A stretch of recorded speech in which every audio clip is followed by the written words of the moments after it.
Hindi na raw nakakagulat ang pagsadsad ng halaga ng piso kontra dolyar na 60 pesos and 10 centavos kada isang dolyar.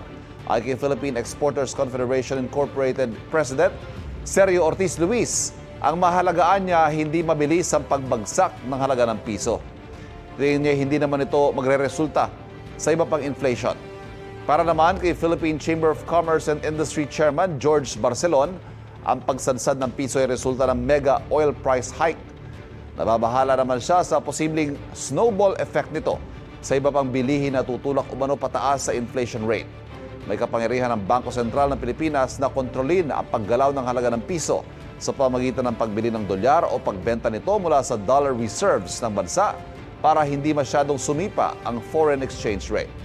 Sa isang pahayag, sinabi ng BSP na batay sa flexible foreign exchange rate policy, ang iniiwasan lang nila ay ang malakihang paggalaw ng palitan ng piso na maaaring makaapekto sa inflation.